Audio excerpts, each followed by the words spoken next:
الرحمن الرحیم۔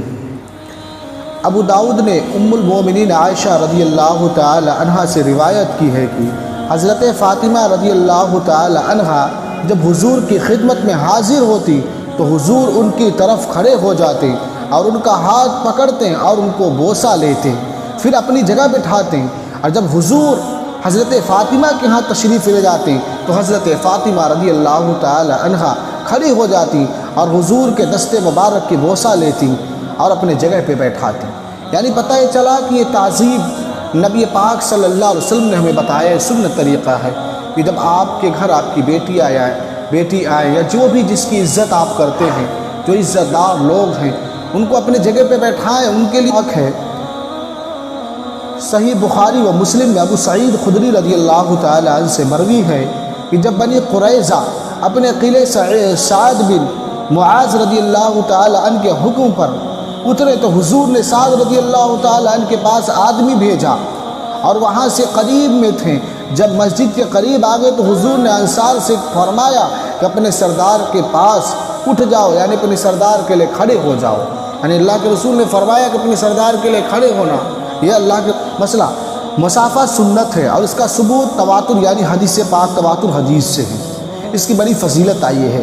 ایک حدیث میں جیسے ہم نے سماعت کی کہ جس نے اپنے مسلمان بھائی سے مسافہ کیا اور ہاتھ کو حرکت دی، یعنی ایک ہاتھ سے دوسرے ہاتھ کو ملایا، اس کے تمام گناہ جھڑ جاتے ہیں، گر جاتے ہیں۔ جتنی بار ملاقات ہو ہر بار مسافہ کرنا مستحب ہے، بہتر ہے جتنی بار ملاقات ہو۔ مطلقاً مسافہ کا جواز یہ بتایا ہے کہ نماز فجر اور عصر کے بعد جو اکثر جگہ مسافہ کرنے کا مسلمانوں میں رواج ہے یہ بھی جائز ہے، اور بعض کتابوں میں ہے جو اس کو بدعت کہا گیا ہے، اس میں مراد بدعت حسنہ ہے۔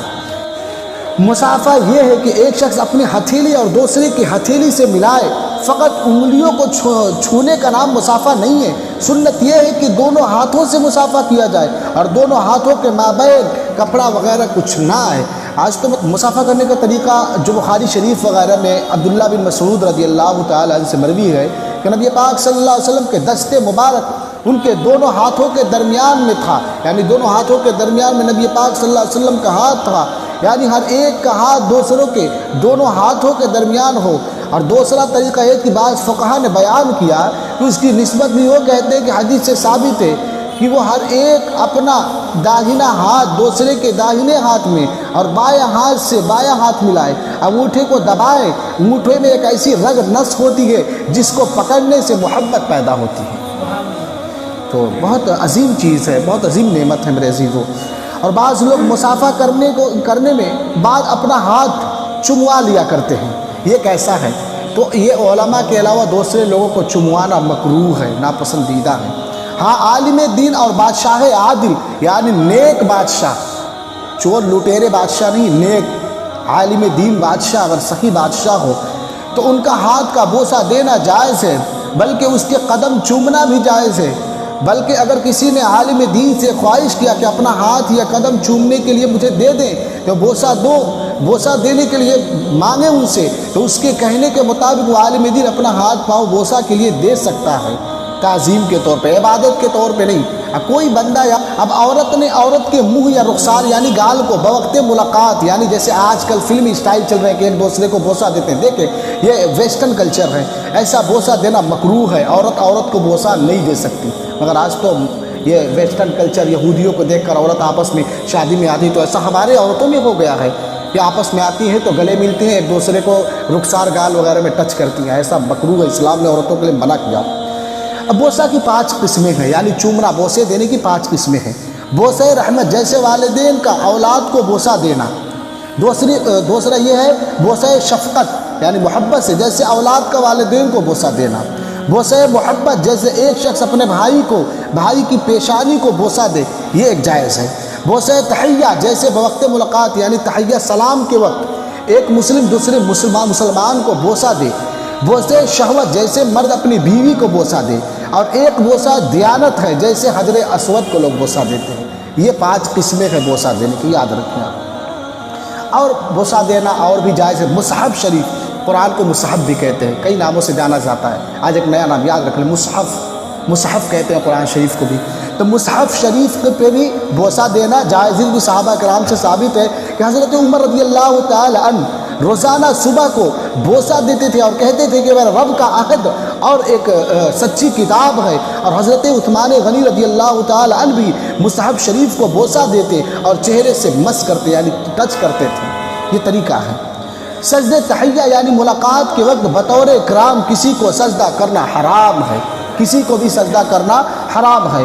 اگر یہ بقصد عبادت ہو تو یہ سجدہ کفر ہے. یعنی عبادت کے قصد ارادے سے اگر کسی کو سجدہ کر دیا تو کافر ہو جائے گا بندہ. غیر خدا کی عبادت کفر ہے. کوئی بھی غیر خدا ہو.